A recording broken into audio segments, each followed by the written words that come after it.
Amigos do canal, do meu canal, hoje estamos aqui com um convidado muito especial, meu amigo Zulu Araújo, um amigo que eu aprendi a admirar desde que eu conheci. A gente sempre conversou muito, dialogou muito e com uma história de vida extraordinária. Eu queria que ele começasse falando sobre essa história de vida, dizer como que tudo começou, Zulu, como é que foi esse processo, o que o adolescente Zulu sonhou para o futuro, o que ele realizou, o que ele fez, como é que foi as conquistas que você teve. Olha, eu sou nascido na cidade de Salvador, no ano de 1952, do século passado. Ou seja, eu tenho 67 anos de idade. Hoje eu sou arquiteto, formado pela Universidade Federal da Bahia, sou mestre em Cultura e Sociedade também pela Universidade Federal da Bahia e dirijo a Fundação Pedro Calmon, da Secretaria de Cultura da Bahia, que é o órgão responsável pelo Arquivo Público do Estado, pelo Centro de Memória do Estado, pelo Programa de Livre Leitura e também pelo Sistema Estadual de Bibliotecas.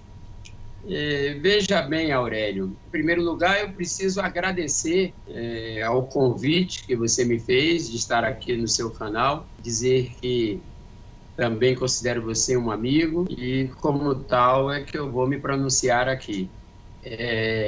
Eu sou nascido aqui na cidade do Salvador, num local aqui muito conhecido da cidade, que é o Solar do Inhão. No Solar do Inhão está localizado o Museu de Arte Moderna da Bahia, o MAM. Ou seja, melhor dizendo, o local onde eu nasci é o bairro onde o MAM está localizado, né? Que é ali na Avenida de Contorno, na orla da cidade de Salvador, e originalmente uma espécie de senzala do Solar do Inhão, que era de um proprietário aqui chamado Desembargador Castelo Branco, né? Sim. Conhecido popularmente como o Unhão, É. né? Pois bem, eu nasci ali, um bairro bastante pobre, evidentemente, e a minha vida é como a vida de milhões de negros brasileiros. Eu sou de origem pobre, evidentemente, filho de uma doméstica. Meu pai, durante um período, foi militar, durante outro período ele foi sapateiro. Comecei a trabalhar aos meus 9 anos de idade, desde essa idade que eu ganho dinheiro para o meu sustento, ou seja, eu me autossustento desde os meus 9 anos de idade. Então, eu tenho de trabalho 58 anos. Já poderia ter me aposentado há muito Sim, tempo com se a certeza. previdência social funcionasse no Brasil. Mas só funciona para alguns, com certeza, mas não para a maioria da Para os população privilegiados, né? brasileira.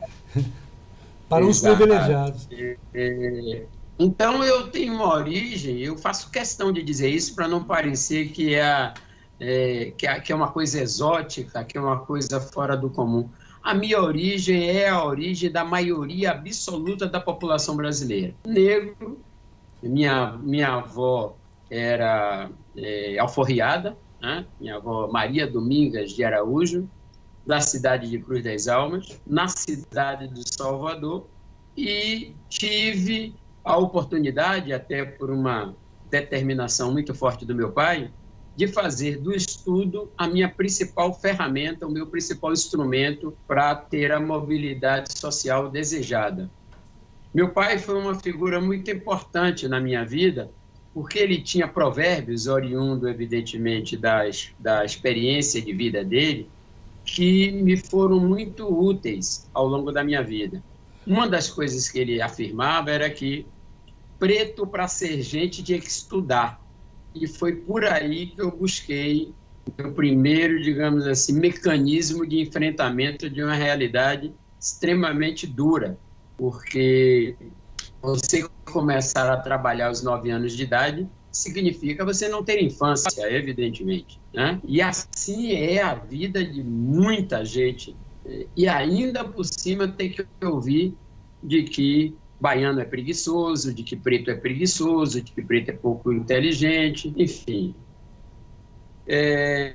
Eu sempre tive um desempenho escolar muito acima da média, podemos dizer assim, porque eu sempre fui o primeiro aluno no curso primário, terminei o meu curso primário com a nota quase máxima, terminei com 9,5 meu curso primário, fiz admissão ao ginásio, porque na época existia admissão ao ginásio, para um colégio estadual aqui muito bom, chamado Severino Vieira, que à época era dirigido pela esposa do deputado federal Ângelo Magalhães, irmão do Antônio Carlos Magalhães, que à época era prefeito da cidade, ou seja, era da estrutura de poder da cidade que era dirigida, quem dirigiu o colégio, um colégio muito bom, o Colégio Estadual Severino Vieira. E é nesse Colégio Estadual Severino Vieira que eu, após ter passado na admissão, e a média lá era alta, a média era 7 para você entrar no Severino Vieira,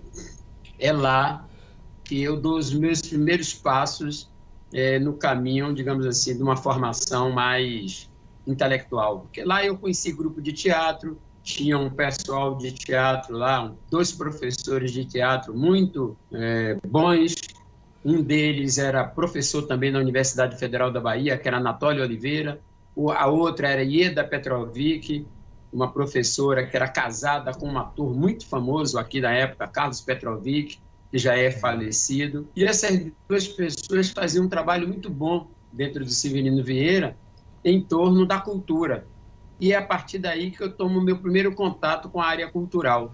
Lá tinha umas coisas que a gente chamava de festival, que posteriormente a gente, com o espírito crítico de então, passou a apelidar o festival de Festivaia, né? Sim. A gente fazia uma... Que ano era isso, mais ou menos? Hein? Qual ano Esse era ano é 1900... Olha, eu entrei no Severino Vieira em 1966.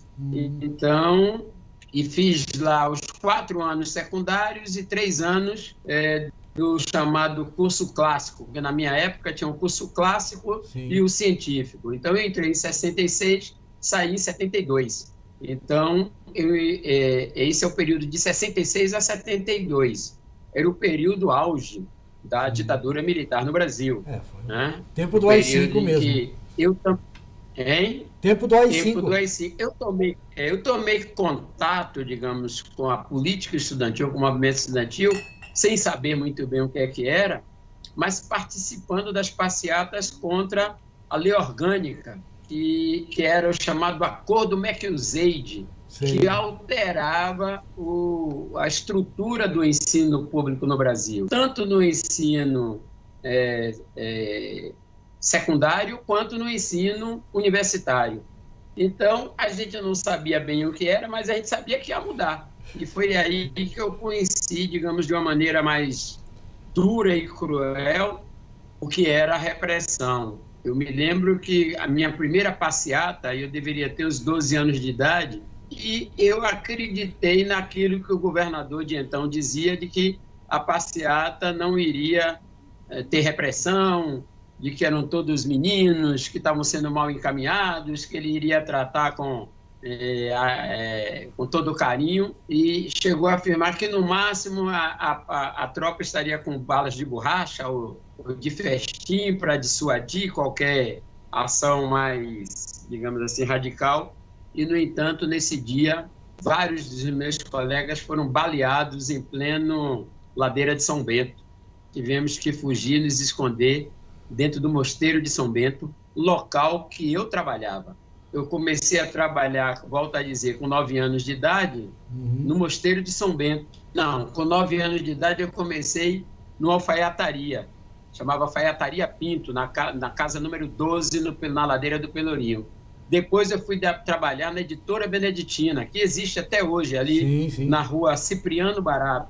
Hein? Eu conheço. Você que trabalha com livre leitura deve lembrar da Editora Beneditina. Com certeza. A Editora Beneditina só perdeu força quando chegou às Paulinas. né? Mas antes, a editora Beneditina dominava o mercado de edição, principalmente de livros religiosos. Tinha Uhum.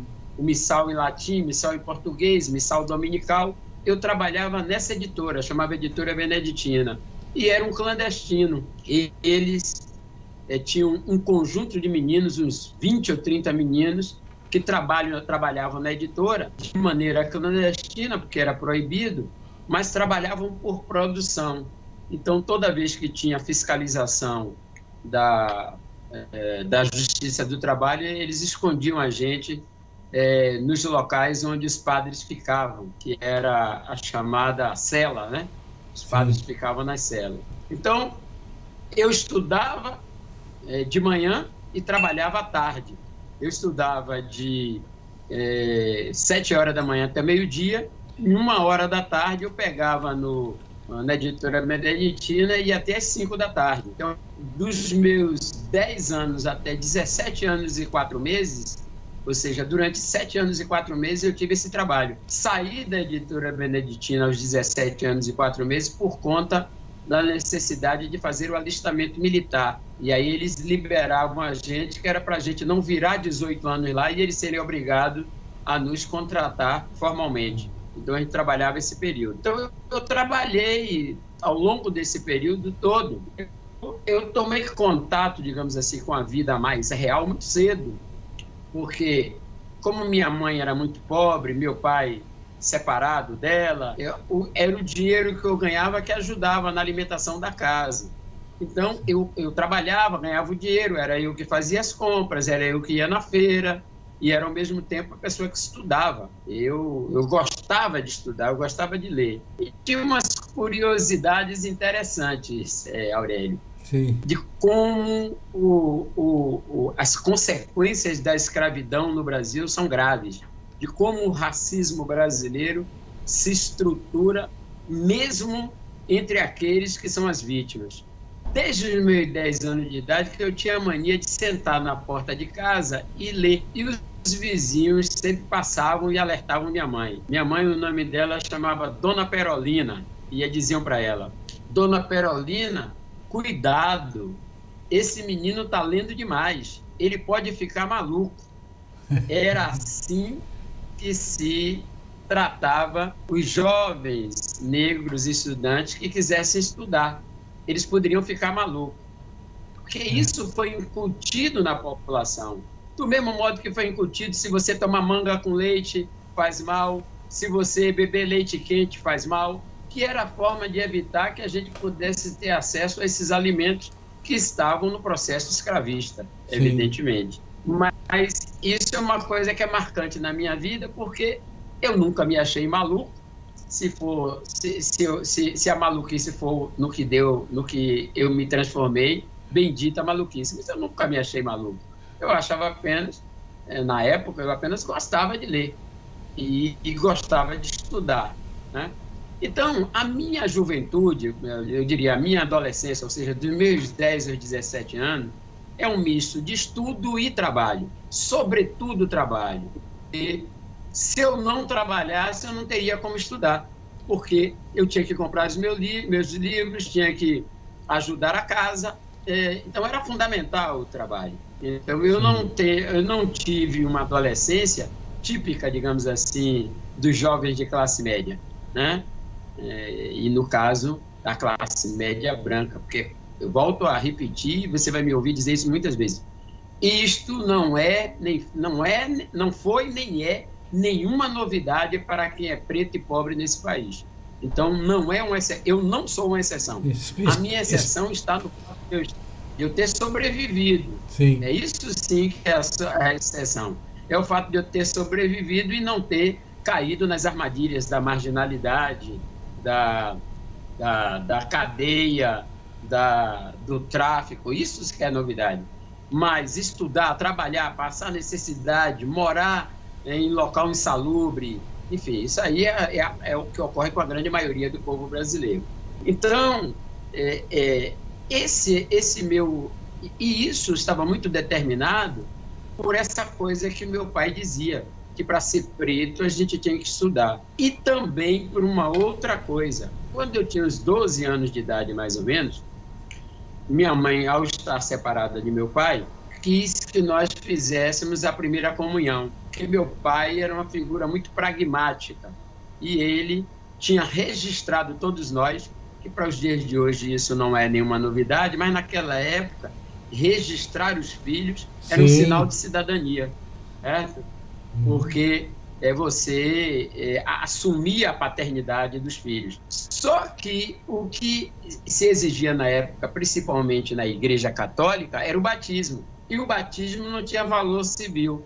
Meu pai, então, tinha registrado todos nós, mas como ele não era católico, ele não tinha batizado nenhum da gente. E aí ele dizia sempre, foi uma outra coisa também marcante na minha vida, batismo de pobre é registro. E ele registrou todos nós. E não havia feito primeira comunhão, porque ele também afirmava uma outra coisa muito interessante, que me norteou durante muito tempo na minha vida. Se Deus existisse, os pretos não passavam pelo que ele estava passando, né? Então ele dizia, afirmava isso com um amargor enorme, né? Sim. Porque o Deus que era passado para ele só protegia os de sempre. Bem típico da Igreja Católica, né? A Igreja Católica foi a grande patrocinadora do tráfico de escravos, foi a grande patrocinadora da escravidão e foi a grande patrocinadora da ideia de que ser discriminado, ser pobre, ser miserável era algo divino, era dado por Deus. Não é algo praticado pelos homens, porque a igreja sempre esteve ao lado do poder, ao lado do que tem de mais nefasto. Eu, por exemplo, que conheci o continente africano, quando eu tinha lá, já em meia idade, o que eu vi e os relatos que eu ouvi e os documentos que eu tive acesso em Angola, em Moçambique, são aterrorizantes. E, posteriormente, quando passei a ler e descobri o que tinha sido a Inquisição, aí eu decidi que, para mim, esta religião não cabia.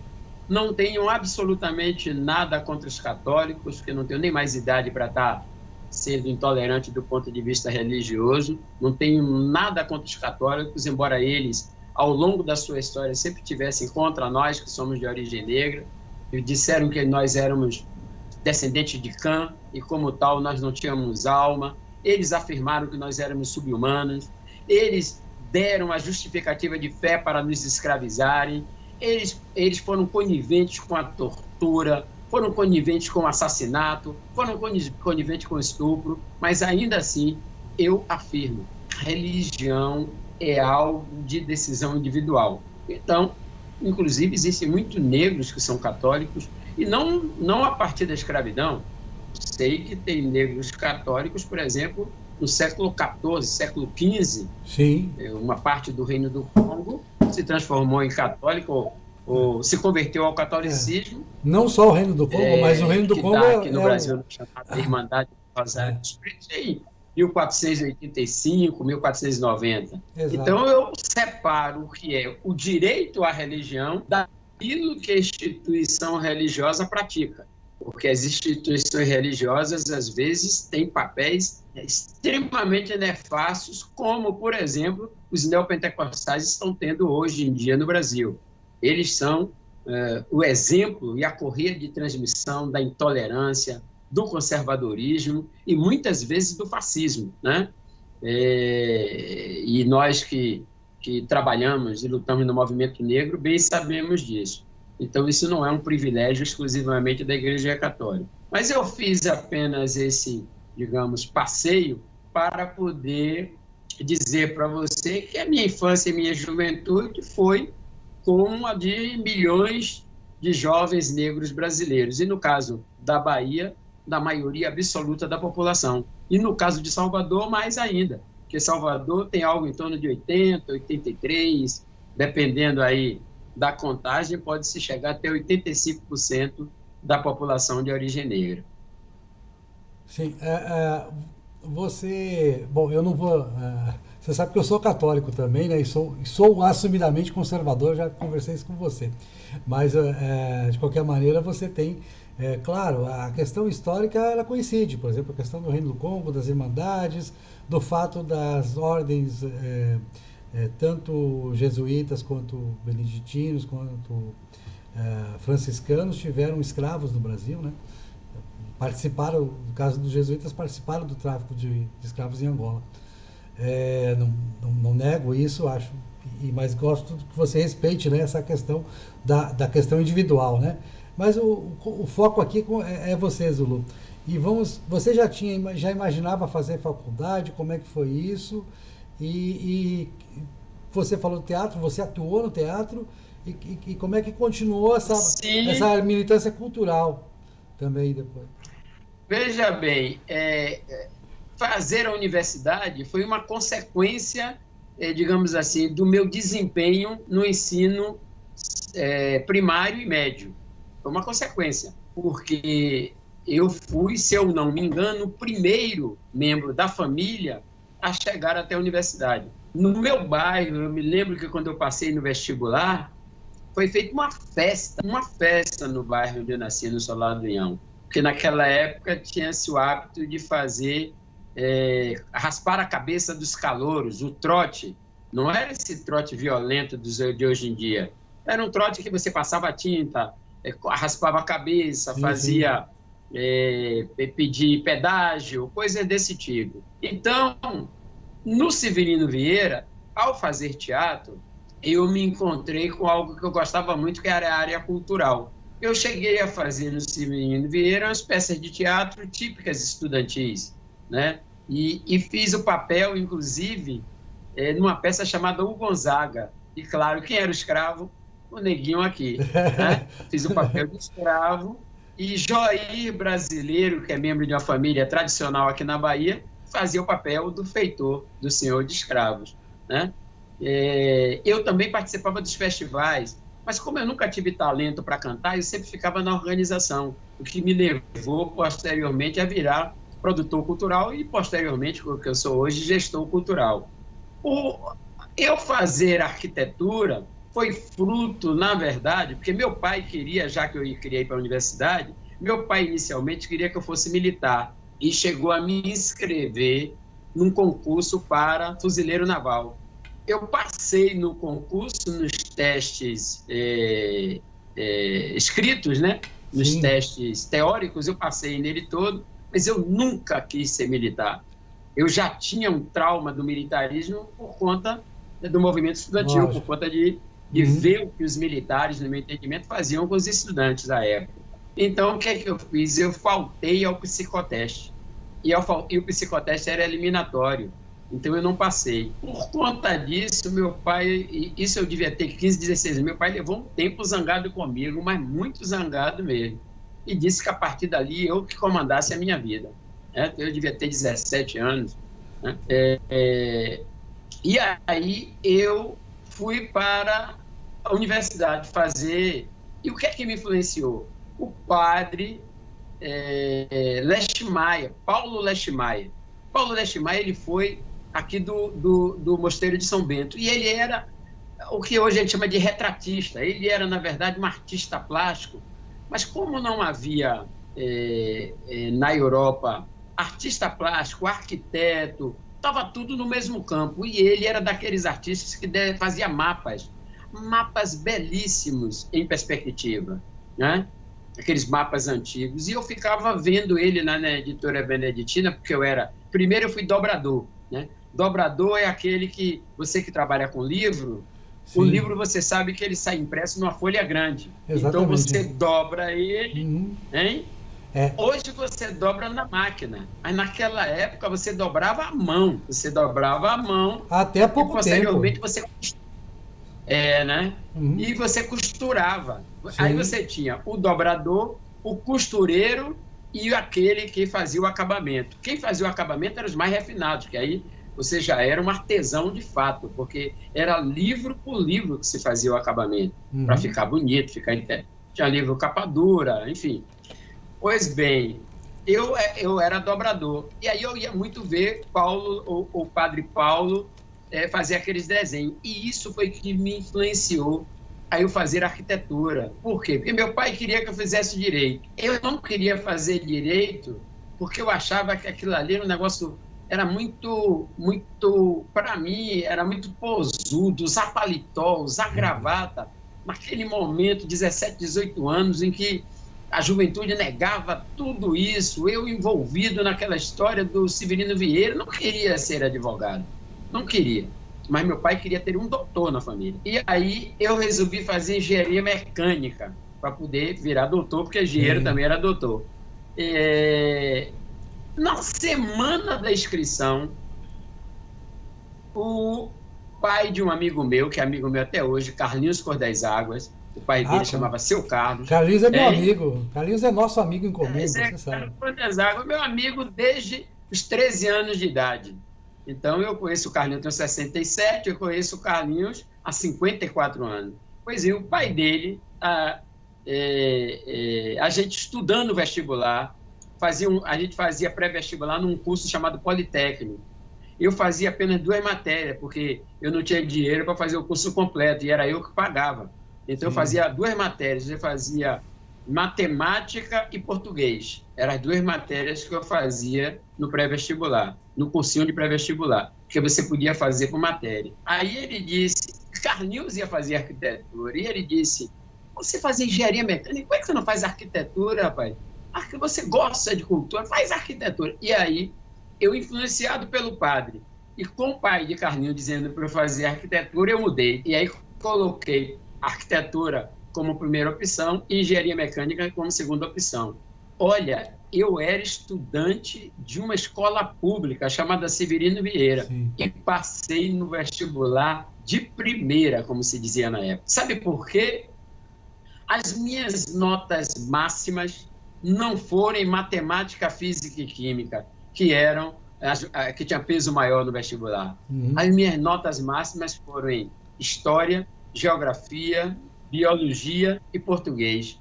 Porque eu tinha feito, no segundo grau, o clássico, para não pegar para nota, como a gente chamava na época, física, química e matemáticas, que era a matéria de área 1.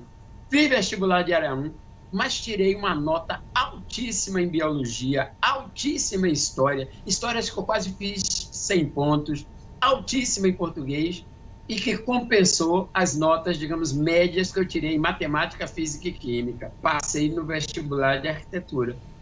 E ao passar no vestibular de arquitetura, isso foi uma mudança na minha vida fantástica. Por quê? Primeiro ano da escola de arquitetura, e eu fui eleito vice-presidente do diretório dos estudantes de arquitetura. Uma escola que tinha 2 negros estudantes na época. Era eu e Sofia, do Espírito Santo. Uma escola que era formada pela elite econômica da Bahia. Uma escola que, dos 120 alunos que tinham entrado, 100 eram mulheres e 20 homens, dos 20 do sexo masculino. E que os sobrenomes era Lebrun, era Vitória, eram os sobrenomes da elite baiana que estava na escola de arquitetura. Então, e ao mesmo tempo, a escola de arquitetura foi a primeira a reabrir o diretório de estudantes. Eu já vinha com a instigação do Severino Vieira, com a participação em grupo de teatro, com a participação em festival. Pronto, foi a sopa no mel. E ali, sem saber, evidentemente, na época, eu fui alvo de 2 organizações. Uma que era o PCdoB, que atuava na Escola de Arquitetura, e a outra que era o Partidão, o PCB, que tinha mais força na economia, mas como eu tinha amigos no Severino Vieira, que eu não sabia, mas que já eram do Partidão, eu fui terminei sendo envolvido também pelo Partidão. Eu adorava o pessoal do PCdoB na Escola de Arquitetura. Agora, veja a razão pela qual eu deixei de, digamos assim, ser recrutado pelo PCdoB. O fato de eu ter sido convidado em pleno carnaval de 1973 para fazer aquilo que se chamava na época recrutamento nos dias do carnaval. E o argumento era de carnaval, era o ópio do povo, que era o PCdoB dizia na época. Não prestou. É evidente, eu fui no sábado e não voltei nunca mais. Foi E ótimo. na Praça Cássio Alves, para onde eu fui pular carnaval, que eu adorava carnaval, quem é que estava lá? Todo o pessoal do Partidão, são meus amigos até hoje. Estava lá Dida, estava lá Mecenas, estava lá, enfim, um conjunto de pessoas que faziam política, mas que também gostavam do carnaval. E isso foi uma coisa determinante na minha ação política até hoje. Eu sempre acreditei, Aurélio, de que sisudez não é sinônimo de seriedade. Sempre acreditei. Sabe por quê? As pessoas mais sisudas que eu conheci na minha vida, posteriormente se revelaram figuras absolutamente nefastas. Sim. Absolutamente nefastas. Um deles, eu não vou dar o nome por uma questão ética, foi um dos padres mais severos que tinha no Mosteiro de São Bento. Era ele quem tomava conta da editora beneditina e tomava conta dos meninos. Esse padre nos dava castigos violentos de ajoelhar no milho, tomar bolo, se masturbasse, se respondesse à mãe, se não rezasse. Ele jogava duríssimo. E um belo dia eu flagro o padre olhando mulher nua no prostíbulo em frente. Na outra vez, flagrei o padre com uma prostituta dentro da editora beneditina. E foi assim que ele deixou de me dar castigo. Porra, eu deixei de acreditar, evidente, né? Estou falando só uma das histórias sobre essa história de sisudez, né? Ou seja, de não acreditar que sisudez é sinônimo de seriedade.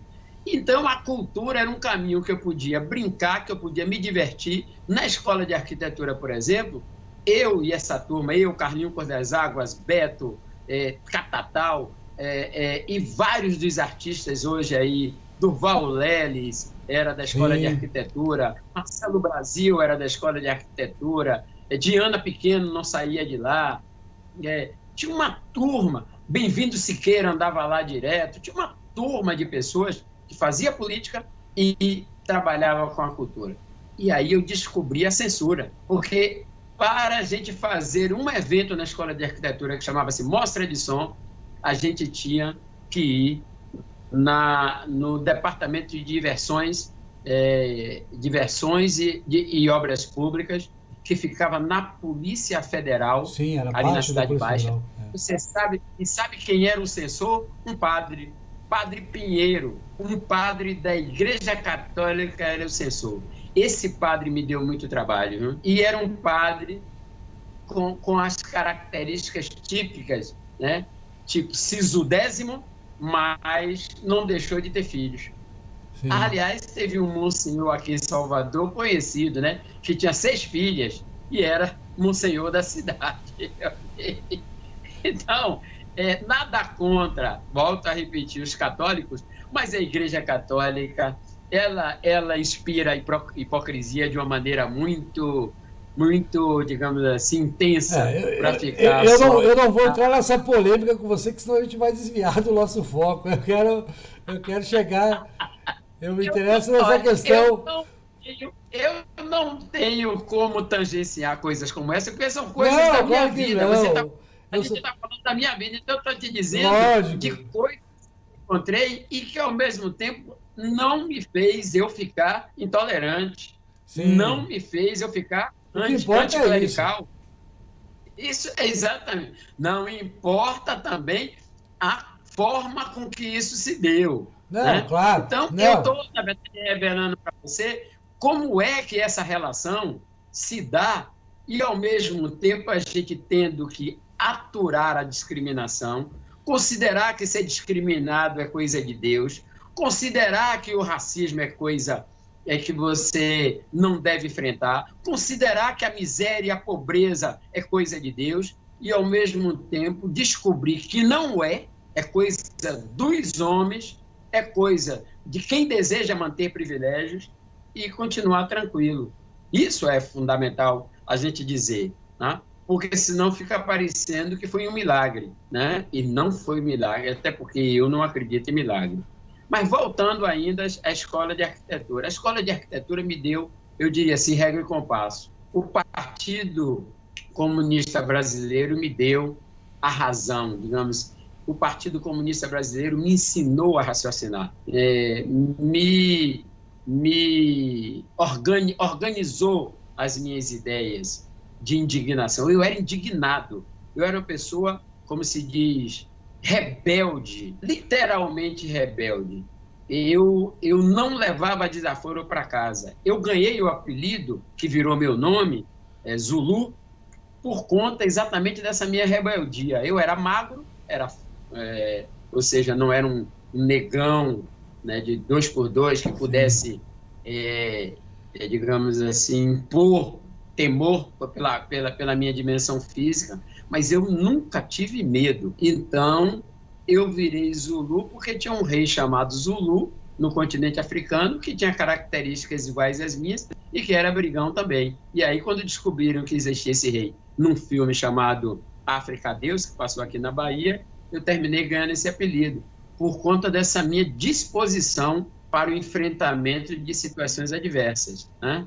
E se fosse necessário, à época, hoje em dia mais não, hoje em dia eu sou um pacifista, mas se à época fosse necessário fazer um enfrentamento físico, para mim estava tudo certo, tudo bem, nenhum problema. Mas a escola de arquitetura me rebuscou no sentido da acessibilidade, porque para você fazer um projeto, você tem que pensar. Para você pensar, você tem que criar. E criar e depois transpor para o papel num aspecto bidimensional, e depois fazer a perspectiva no aspecto tridimensional, e depois ir para o volume quando você vai construir. E isso é uma coisa que você tem que ter sensibilidade.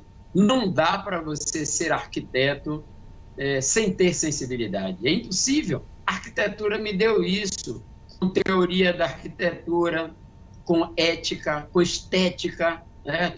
Conhecer os livros de filosofia, conhecer Kant, história da arte, desenho 4, quer dizer, tudo isso fez com que eu aguçasse a minha sensibilidade, aguçasse o meu talento, aguçasse. Eu gostava de escrever. Sabe quem me ensinou a escrever? Não foi nenhum professor de português. Foram os memoriais descritivos para os projetos na escola de arquitetura. Porque em arquitetura você pensa, você faz um croquis, depois que você faz um croquis, você faz o projeto, depois que você faz o projeto, você normatiza ele todo, bota lá as cotas e tudo mais, faz os cortes, as plantas, mas ao final você tem que fazer o chamado memorial descritivo. Você tem que dizer como você construiu aquele projeto. E para fazer isso, você tem que escrever. Então, eu aprendi a escrever, porque o memorial descritivo tem início, meio e fim. Você não pode... Você teve um momento que você pensou o projeto, você teve um segundo momento que você desenvolveu, e você teve um terceiro momento que você executou.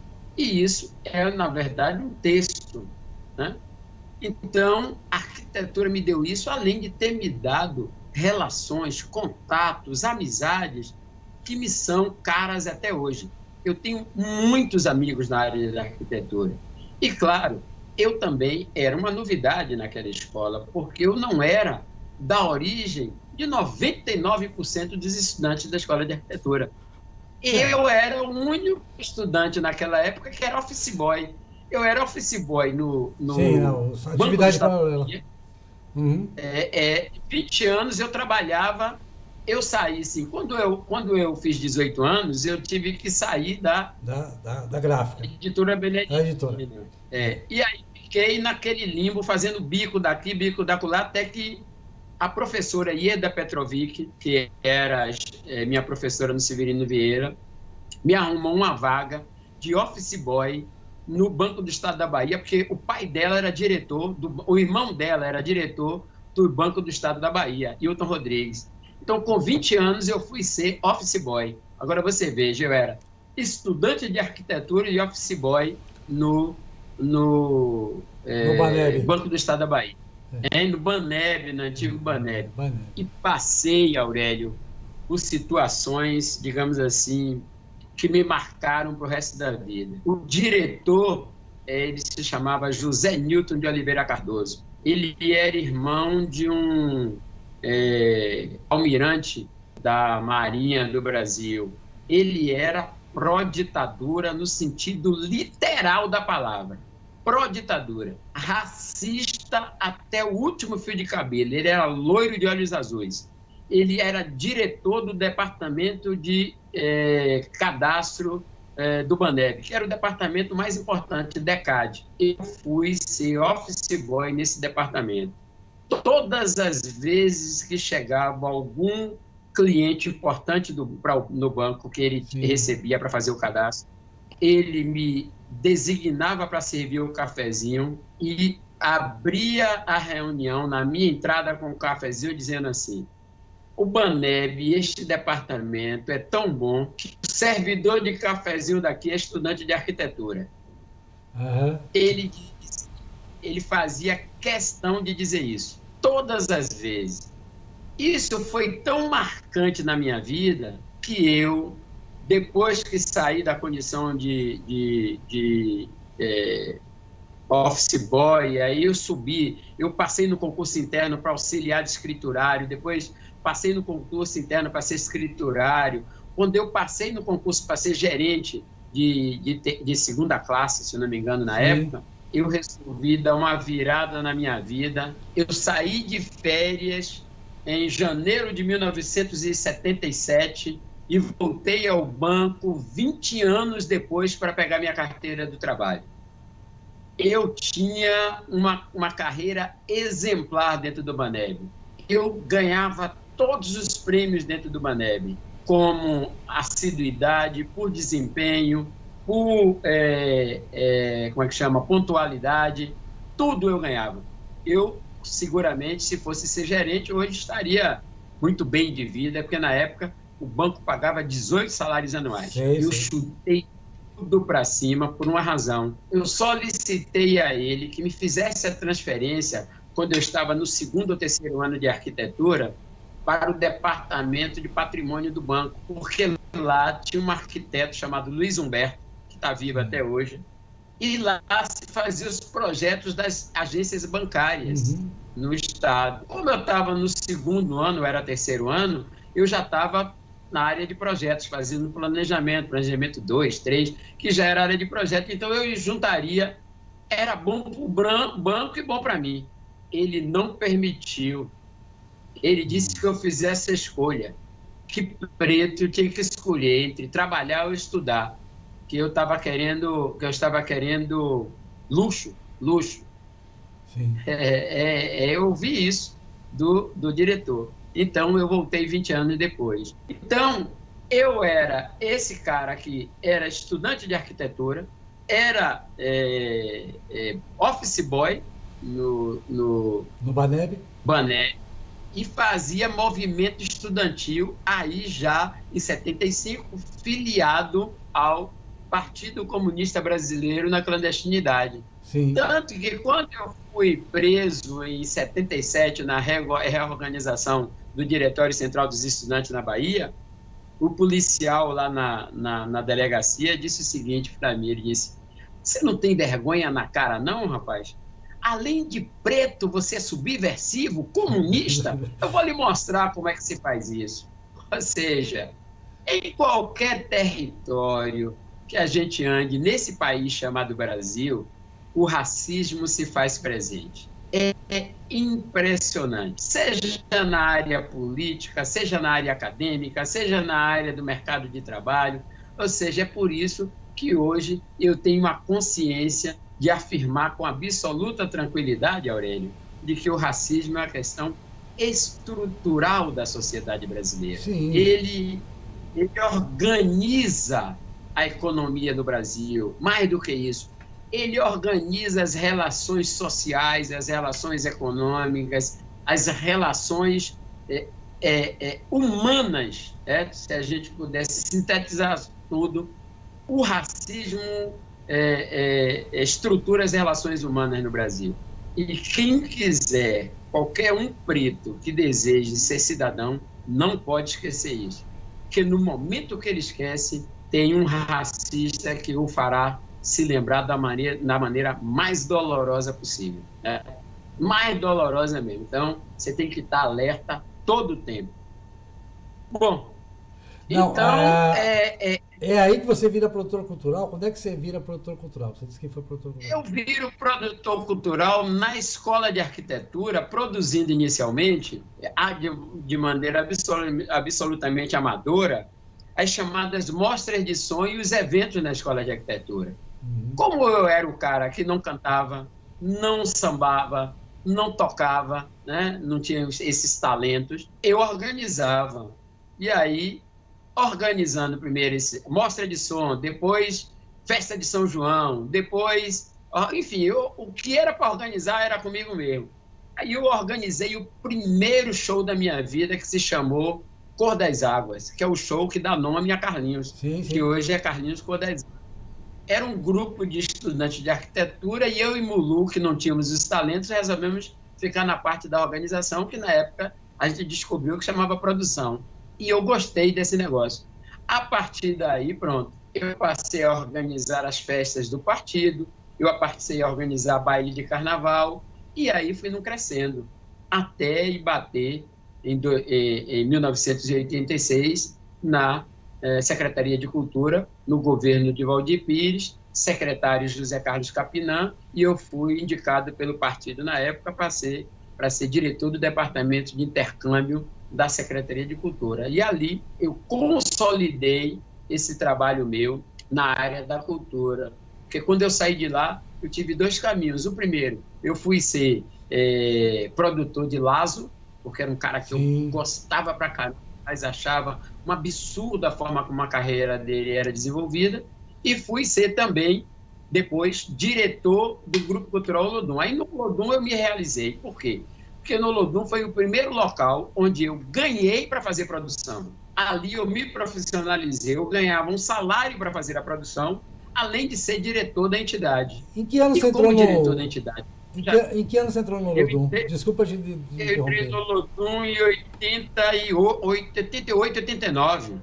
Pô, foi um pouco antes do auge, né? 88, centenário, não, não é no auge, não é no início. Sim. Eu realizei, eu era em 87, o Olodum é de 89, né?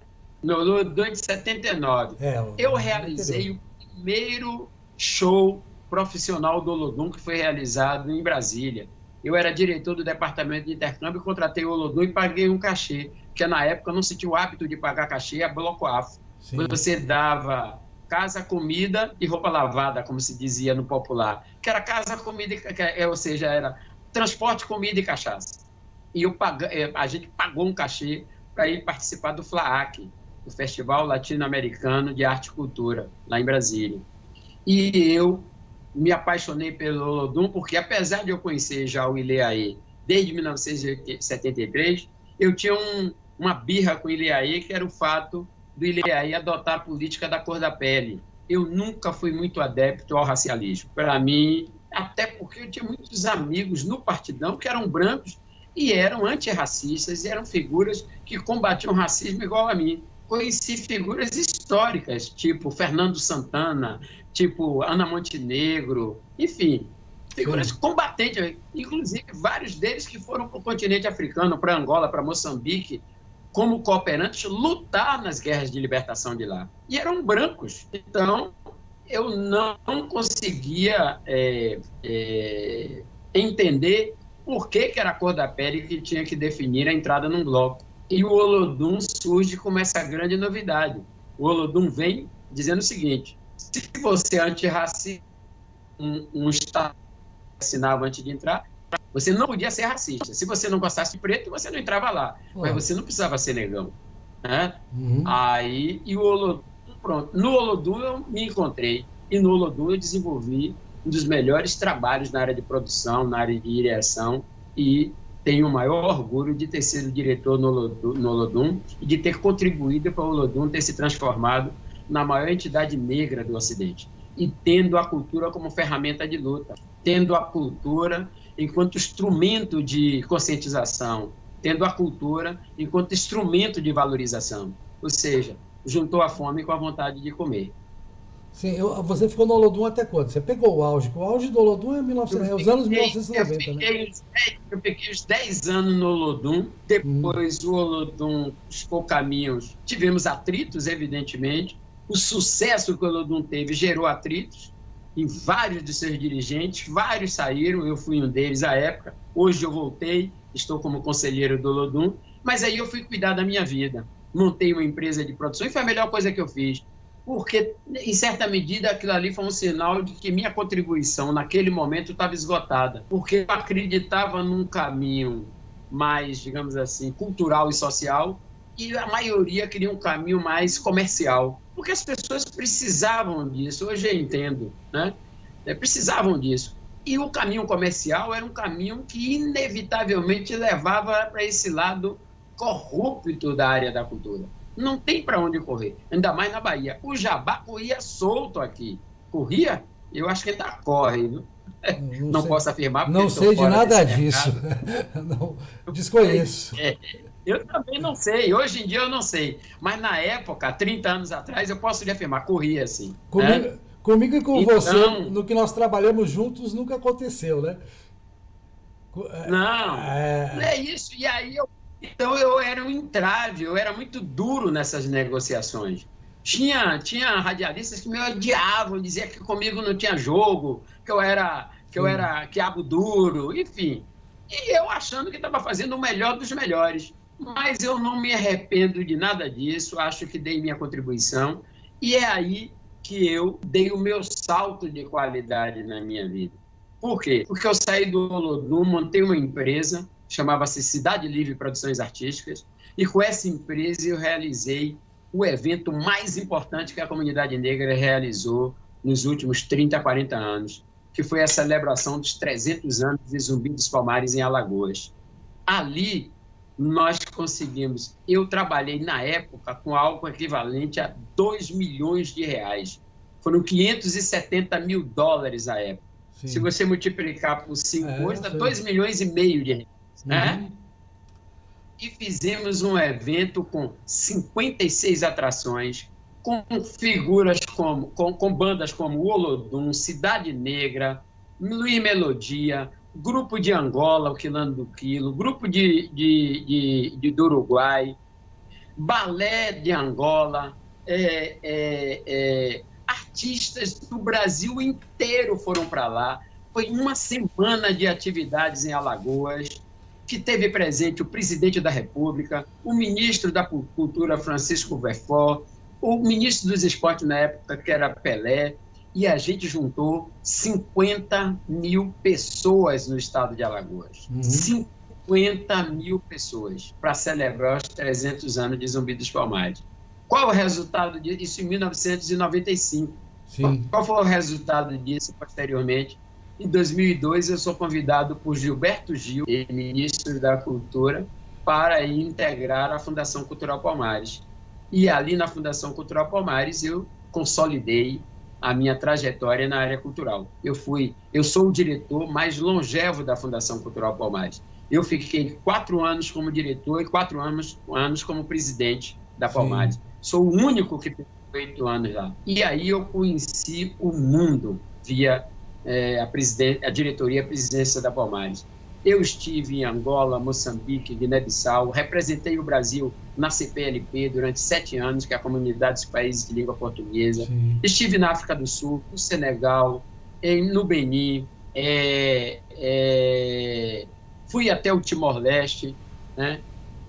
Tive a honra de ser chefe do comissariado no Festival Mundial de Artes Negras, com 465 artistas brasileiros, liderados por mim, graças à generosidade do presidente à época, o presidente Lula, que me autorizou eu ser o representante do Brasil, ou seja, o representante da presidência da República lá.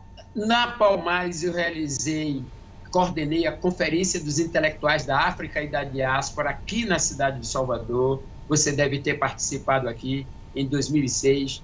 3 mil intelectuais africanos e da diáspora reunidos aqui nessa cidade durante 4 dias discutindo o renascimento africano. Eu realizei também o Festival Pan-Africano de arte e cultura. Realizei o Festival África Brasil junto com a ONU, com o PNUD, Programa das Nações Unidas. Sim. Ou seja, eu pude, além de poder ter feito parte de algo histórico, que foi a campanha pela implementação das cotas no ensino superior brasileiro, né? Eu tive a oportunidade de coordenar, eu criei e coordenei um seminário chamado O Negro na Universidade, o Direito à Inclusão, e percorremos o país convencendo, literalmente isso, convencendo professores e estudantes das universidades mais conservadoras do país a necessidade da importância da implementação das cotas. E que aquilo que afirmavam de que preto era pouco inteligente, que era por isso que ele não estava lá dentro, isso era uma mentira. Era, na verdade, que havia uma reserva de vagas para brancos e ricos no Brasil. Até porque isso ser branco e ser rico no Brasil terminava sendo algo assemelhado, digamos assim, do mesmo modo que ser preto e ser pobre no país. E, graças a Deus, nós fomos vitoriosos. De 2,8%, que era a presença de negros no ensino superior no Brasil, hoje nós estamos em torno de 38% a 40%. A qualidade do ensino não caiu. Aliás, a qualidade do ensino só caiu quando tivemos um aloprado no Ministério da Educação. É o único momento que a qualidade do ensino desaba literalmente no país. Zulu, nosso Mas tempo... é verdade? Não é isso, não. É que o nosso tempo está terminando, tá? Ok. O nosso tempo está terminando. Eu vou concluir. O tempo que a gente combinou... Porque, não, eu tenho uma pergunta para te fazer ainda, mas conclua. Pronto.